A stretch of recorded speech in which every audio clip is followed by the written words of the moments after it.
සනත්නන්ද සිරි මහත්තයා ඉපදලා තියෙන්නේ 1942 පෙබරවාරි 15 ගොතටුව ප්‍රදේශයේදී.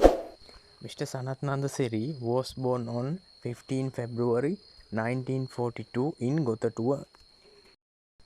වෙනද පුරුදු විදිහටම අදත් මම වීඩියෝ එකකින් ආවා. අද නම් මම කතා කරන්න බලාපොරොත්තු වෙන්නේ දක්ෂ ගායකයෙක් වෙන අපේ ලංකාවේ සනත් නන්ද සිරි මහත්තයාගේ වියෝවත් එක්ක යාගේ විස්තර ටිකක් ඉංග්‍රීසි වලින් කතා කරන්නේ කොහොමද කියලා ඔයගොල්ලන්ට කියලා දෙන්න.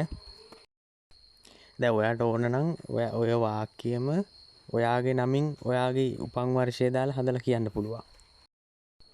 I was born on 15 February 1999 in Colombo. මම ඉපදුනේ 1999 පෙබරවාරි 15 කොළඹදී. ඔහු ඔහුගේ පවුලේ තුන්වෙනි දරුවා. He is the third child in his family. එයාගේ තාත්තා බිල්ඩින් කොන්ට්‍රැක්ටර් කෙනෙක් වගේම business කාරයෙක්. His father is a building contractor and businessman.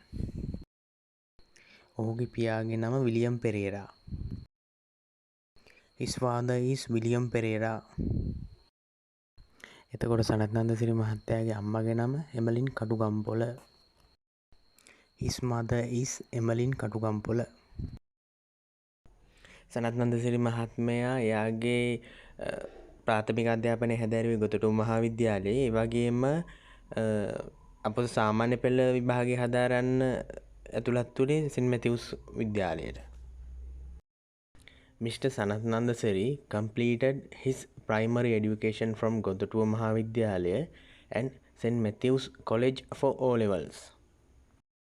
මං හිතන්නේ ඔයාලට හොඳටම මතකද මං කලින් වීඩියෝ එකේදී මං ඔයාලට කිව්වා දැන් ඔයාගේ විස්තරත් ඔය වගේ ආදේශ කරලා එහෙම නැත්නම් ඔයාගේ යාළුවෙක්ගේ විස්තර ඔය වගේ ආදේශ කරලා ඕනම කෙනෙක්ගේ විස්තරයක් ආදේශ කරලා ඔය වගේ කියන්න පුළුවන්. ඒ කියනවා කියලා කියන්නේ අනිවාර්යයෙන්ම ඔයාලට ගුරු වෙනවා නිකම්ම. ඊට පස්සේ එතුමා උසස් පෙළ අධ්‍යාපනය හදාරන්න ගිහිල්ලා තියෙන්නේ මහාබෝධි මහාවිද්‍යාලයට. Then he attended මහාබෝධි මහාවිද්‍යාලය for advanced level. අපි බලමු දැන් ඊට පස්සේ ඉංග්‍රීසි අධ්‍යාපනය ලබන්න මොන පාසලටද ගියේ කියලා. ඔහු ස්ටැෆර්ඩ් කොලෙජ් එකට ගියා ඉංග්‍රීසි ඉගෙන ගන්න. He went to Stafford College to study English. අපි හිතමුකෝ ඔයත් දැන් කොළඹ නාලන්ද ඉස්කෝලේට යනවා කියලා ඉංග්‍රීසි ඉගෙන ගන්න ඕනලා. ඉතින් ඒක ඔයාට ඒක ඒ විදිහට වෙනස් කරලා කියන්න පුළුවන්. ඔහු නාලන්දා කොලෙජ් එකට ගියා ඉංග්‍රීසි ඉගෙන ගන්න.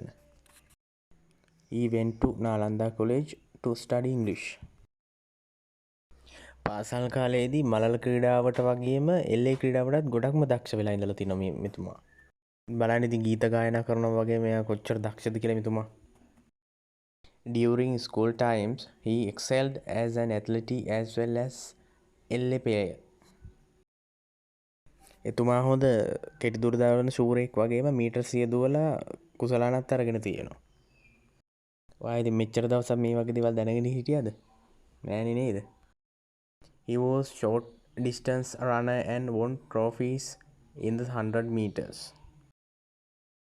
නන්දසිරි මහත්තයාට ඉනවා එක අයියයි එක අක්කයි එක නංගි එක මල්ලි. Mr. Nandasiri has one elder sister, one younger sister, one elder brother and one younger brother.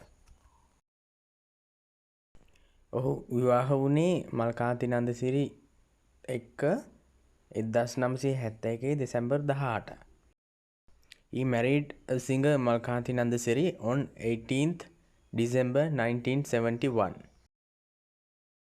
ඔහුට මල්කාන්ති නන්දසිරි මහත්මියව හමු වුණේ වෙසක් නාට්‍යයක් අතරතුර 1967 මාර පරාජය කියන වෙසක් නාට්‍ය අතරතුර.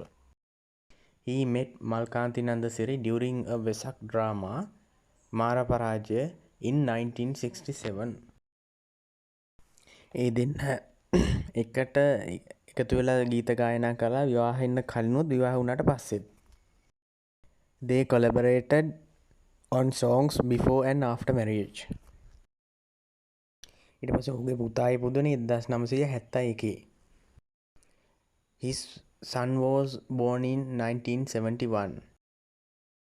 ඉතින් මට අද ඕන වුණේ සනත් නන්දසිරි මහත්තයා ගැන ඕගොල්ලෝ නොදන්න කරුණු ටිකක් ඔයගොල්ලන්ට ඉදිරිපත් කරන්න. ඉතින් ඔය වගේ වාක්‍ය යොදාගෙන ඔයාටත් ඔයාගේ සම්බන්ධව දෙයක් කියන්න තියෙනවා නම් ඔයාගේ කරුණු එකතු කරලා ඔයාට කියන්න පුළුවන් කියන එක මට පෙන්වන්න ඕන වුණා. ඔයාලා තාමත් මම subscribe කරලා නැත්නම් subscribe කරන්න. ඉතින් අද පාඩම මෙතනින් අවසන් වෙනවා. ඔයාලා හැමෝටම සුබ දවසක්.